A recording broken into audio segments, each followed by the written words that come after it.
entusiasmo que pone, que es uno de los pocos locutores que yo conozco junto con Víctor Hugo Morales que nunca tropieza cuando habla. Ah, es verdad, sí, sí. Y diga la barbaridad que diga. Me parece que tenemos la siguiente entrevista.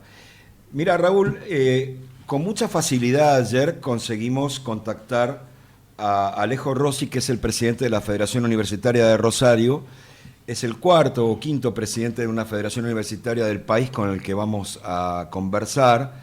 Es estudiante de comunicación social de la Universidad de Rosario. Buen día, Alejo. Carlos te saluda, estoy con Raúl a la izquierda. Buen día, Carlos. ¿Cómo va? ¿Cómo va, Raúl? ¿Cómo va ¿Cómo te va? ¿Qué a tal? todos? Gracias por el contacto. Eh, Nosotros te estamos llamando en principio por la marcha universitaria del 12, pero si tenés un poco de tiempo te vamos a exprimir un rato, como hemos hecho con Berrut, como hemos hecho en su momento con Lula en la capital y con la presidenta del Centro de La Plata, son los que me acuerdo en este momento. Empecemos por cómo se está preparando la comunidad universitaria de la Federación para la marcha del 12 de mayo. Bueno, es una preparación que viene hace un tiempo. Nosotros hicimos un montón de actividades, digamos, no nos congregamos solamente para la marcha, sino que nunca abandonamos este camino que comenzamos allá con el pedido de la ley de financiamiento, que ya pasó por todas las instancias legislativas, que ya pasó por 3 movilizaciones que fueron de la más grande que tuvo la historia, digamos, de la vuelta de la democracia para acá. Y ahora vamos a una cuarta movilización, también poniendo el énfasis en que ya si no se escuchó a la calle, que 3 veces se manifestó, si no se escuchó al Poder Legislativo, que tantas veces lo sancionó y que volteó un veto presidencial en una Cámara con tanta diversidad, digamos, ideológica y partidaria, que todo el mundo se ponga de acuerdo, que una mayoría consistente se ponga de acuerdo para voltear el veto, y eso se logró y ahora ya se lo está diciendo la justicia. Entonces, reuniéndonos, encontrándonos en las facultades, hicimos volanteadas también acá en Rosario para contarle a la sociedad el porqué de la ley. Estuvimos en más de 20 puntos de la ciudad la semana pasada, hicimos un 24 horas por la universidad pública, estuvimos 24 horas con actividades sin parar durante toda la noche, pasamos la noche en la Facultad de Derecho, mostrando todo lo que tenía cada área de la universidad para aportar a la sociedad, y en diálogo con todas las organizaciones, nada, para ir a lo que creemos una cuarta marcha federal que también va a ser masiva, que también va a tener potencia y, y que también nos vamos a encontrar con la sociedad toda reclamando por la educación. Te hago una pregunta. ¿Cómo se sostiene la universidad en tiempos en que, por una decisión política de un gobierno, eh, empiezan a colapsar áreas regulares de la vida universitaria? Yo lo veo por lo de las universidades del sur, por la Universidad de Buenos Aires y demás, donde se rompen cosas y no hay con qué repararlas o reponerlas. ¿Cómo está pasando todo este momento tan crítico que ya lleva 2 años, no?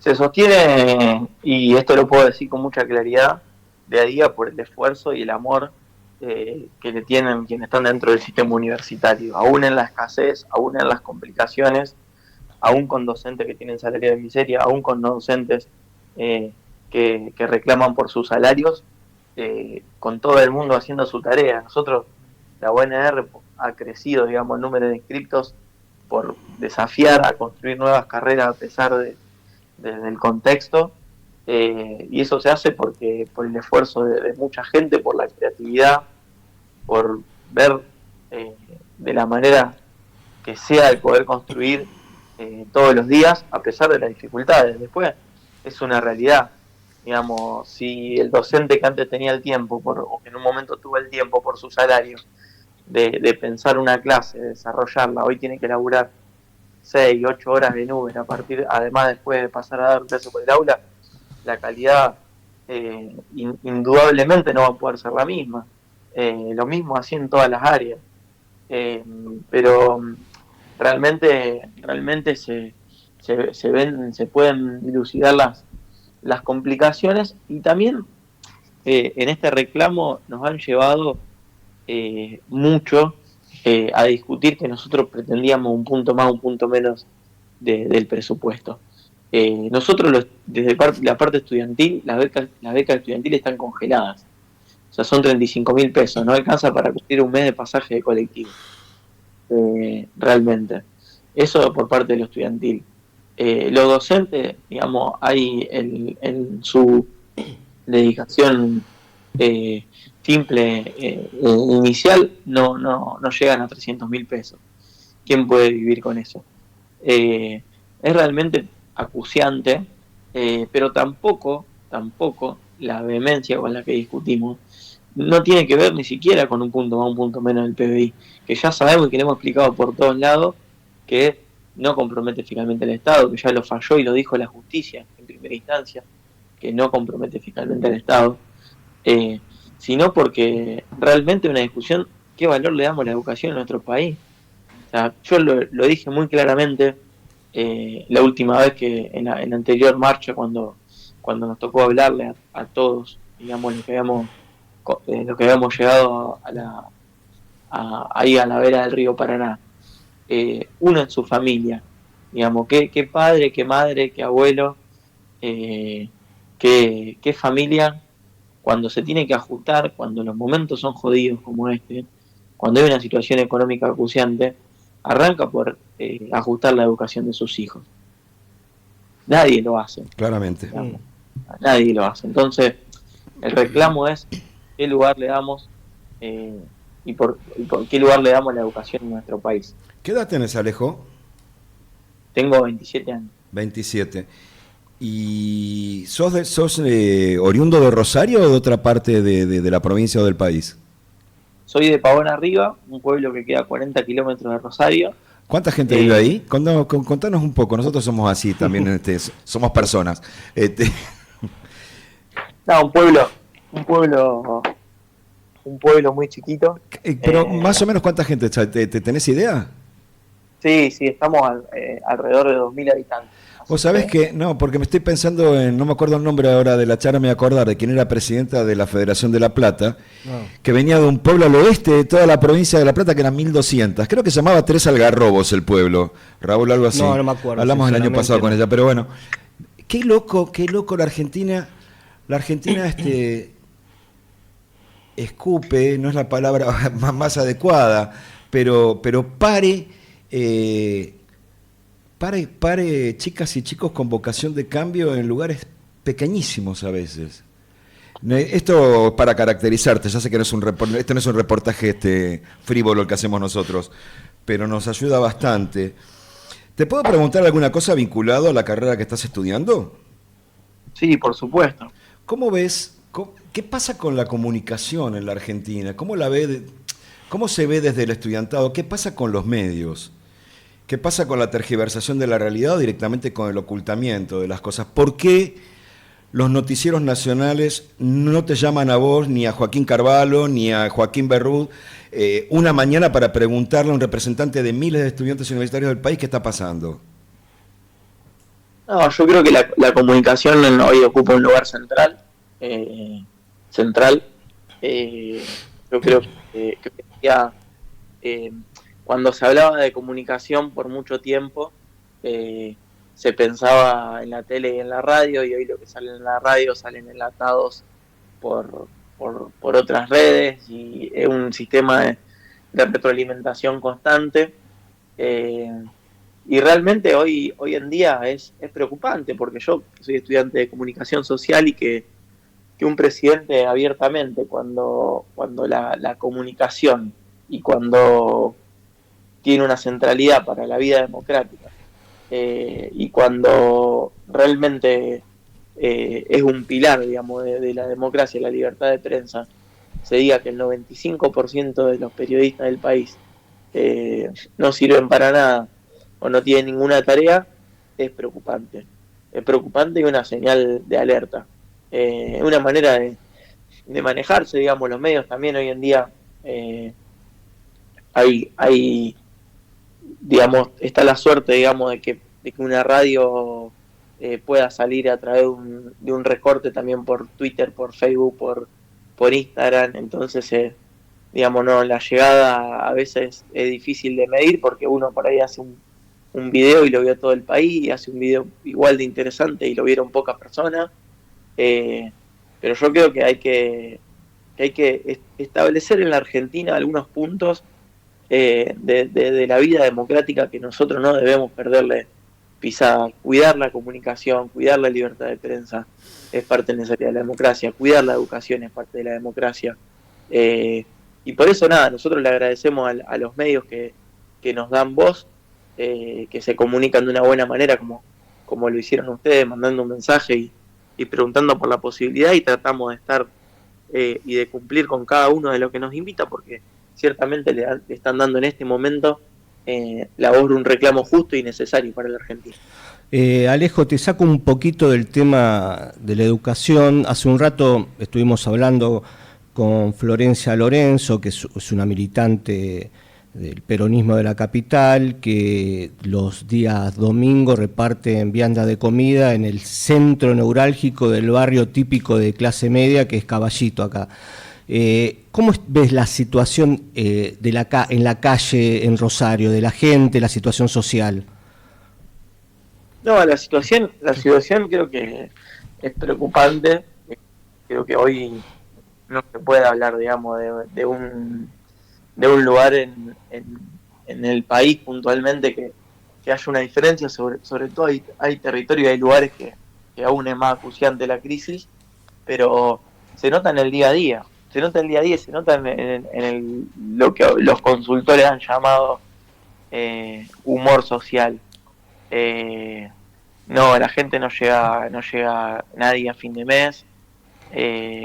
La gente está trabajando cada vez más a volcarse a trabajos más informales, o trabaja después del trabajo en otro trabajo aparte.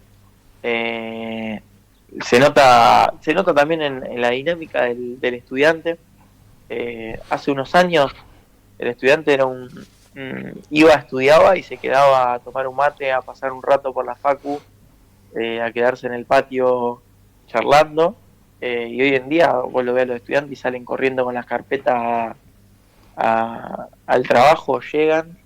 Se nota también en los docentes, se nota en todos los aspectos. El otro día había hablaban, digamos, acá también en el Consejo Deliberante, que aumentó un 33% de la gente en situación de calle. Eso es, digamos, son índices históricos, digamos, y se lo puede, no hace falta, digamos, recurrir a una base, digamos, de información, digamos, como una encuesta, un relevamiento, porque se lo ve cuando uno va pateando en la calle. Realmente es muy compleja la situación social en la que estamos. Yo no es que quiero volver siempre a temas, pero creo que en el impacto que genera, no solamente en la educación terciaria, que esté tan puesto en discusión el lugar y la prioridad que se da a la educación pública, es grave. Es grave porque es la base constitutiva de lo que viene. Digamos, un chico que no va a la escuela, un chico que pierde la dinámica de ir a la escuela, tanto en el nivel secundario y en el nivel primario, un chico que no puede tener un desarrollo universitario, cuando acá, como en ningún lugar del mundo, digamos, según el deseo, según el anhelo y según los sueños que tenemos, no podemos recibir y transitar. Es grave porque hay un impacto que no se arregla, digamos, si cambia el gobierno el día de mañana, ya hay otras perspectivas, que genera daño en la posibilidad de que la Argentina crezca y la Argentina resuelva gran parte de los problemas que tiene como sociedad. Vos sabés, Alejo, que creo que la semana pasada hablamos con la diputada Blanca Osuna. Sí. Que hablamos acá con diputados de todo el arco político, es un programa que hacemos hace muchos años. Y dijo exactamente lo que estás diciendo vos. Ella habló del pacto constitutivo de la República y de la Argentina, que la educación es uno de esos vectores centrales. Lo explica, ella es una tremenda pedagoga, digo, tiene toda una historia vinculada al Consejo de Educación Provincial, Nacional y demás. Nosotros sí creemos que se corrige rápido, no la frustración y el que queda en el camino, lamentablemente. Tenemos una mirada, no sé cuál es la mirada actual de la Franja Morada de Rosario, reformistas profundos si los hay en la Argentina, de que esta experiencia es inútil y fracasada, porque ya 4 veces fracasó en la historia argentina. O sea, es un esfuerzo para concentrar riqueza en otro lugar y para sacarla de donde debiera estar. Pero esperamos, y en esto te pido la última reflexión por tu tiempo y te lo agradecemos, mucho optimismo de los jóvenes que hoy día conducen el mundo estudiantil en la Argentina, organizaciones de base profundas, permanentes, constantes, y obviamente que el miércoles 12, sea una marcha masiva en Rosario, en la capital federal, en Salta, en la Patagonia, en todas partes, ¿no? Yo te agradezco el tiempo de reflexión, realmente, y te agradezco esta pregunta, pero claro, de optimismo. Somos, o por lo menos lo que me atraviesa a mí y a muchos compañeros, el optimismo está en que por ahí que no vamos a ser la generación que deje morir en la educación pública, en la educación universitaria en el país. Pero no lo hacemos, digamos, por una postura conservadora, por una cuestión impuesta de lo que pensamos sobre la educación. Lo hacemos porque a muchos de nosotros no ha atravesado nuestras vidas. Vos me preguntabas por mi pueblo, y ahí sí me pongo sensible, y creo que la política tiene que recuperar esa sensibilidad y decir la cosa de la mano como uno la siente en el corazón y como es. Porque si hay que reconectar en la política lo que uno siente con lo que uno dice y con lo que uno hace. Y creo que el movimiento estudiantil está demostrando esto. Tiene una convicción, un firme sentimiento de lo que le atraviesa la educación pública, dice lo que representa la educación y la defiende en las calles a capa y espada. Eso es lo más importante, porque la educación pública tiene, ¿por qué hay optimismo? Porque no vamos a soltar su lucha y su bandera, porque la educación pública permite que un pibe como yo, de un pueblo de 2.000 habitantes, cuyo padre soñó con ser veterinario y en su momento no lo pudo ser, se le caigan las lágrimas cuando su hijo ingresa a la universidad y pueda desarrollar un camino universitario. Porque el sistema público en la Argentina, la salud pública, la ciencia nacional, la educación pública, son parte constitutiva. Porque yo me enfermé de una enfermedad chamón y jodida que se lleva la vida de persona, y fue un hospital público que estuvo ahí para abrazarme y para que hoy yo pueda estar dando esta entrevista. Porque yo llegué de un pueblo con un montón de preguntas y un montón de incertidumbre, y aprendí a leer un apunte a la vez que aprendí a tomarme un colectivo en la ciudad. Y fue la universidad pública la que me formó como persona, la que me hizo crecer, la que me dio valores, la que me hizo pensar en que al costado nuestro camina un otro, y que si se le puede dar una mano y quedársela, y que hay que dejar un poquito de lo que todos los días hacemos para que otro que está al lado caminando y que la lleve un poco peor, la lleve un poco mejor. Entonces ahí está nuestra convicción. Y claro, el 12 de mayo vamos a llenar las calles, pero porque es un reclamo justo, porque es un reclamo constitutivo. Y si llegamos hasta acá también, y lo pongo en este sentido, perdón pero me atraviesa mucho esto. Dale. Si llegamos hasta acá, la sociedad argentina no ha acompañado, porque en la calle han caminado gente que nunca pasó por la universidad, gente que tiene que pasar por la universidad. Y es, como muchas veces no lo es en la Argentina, una marcha por los que pasaron, que vienen a bancar, por los que estamos, pero también por los que van a venir. Alejo, entonces, eso es lo que nos atrae. Recordame tu pueblo de origen. Pavón Arriba. ¿Pavón? Capital de provincia de Santa Fe. ¿Capital de qué ibas a decir? ¿Pavón Arriba? Provincial del Durazno. Mirá, vos sabés que nosotros hablamos permanentemente con Gonzalo Fiori, que es de arriba del norte de Córdoba, es la capital nacional del Malambo. Seguimos juntando este tipo de cosas. Yo te agradezco el tiempo, porque nos hace bien a todos. Después te vamos a mandar el corte de audio y lo vamos a trabajar en redes como siempre. Y Raúl, yo ayer te escribí en la noche, te dije, tenía una expectativa que esto iba a tener un contenido interesante, esta nota con Alejo Rossi, y lo ha tenido. Muchísimas gracias. Muchísimas gracias a ustedes y estoy a disposición de lo que necesiten. Un abrazo grande para toda la audiencia y para ustedes ahí.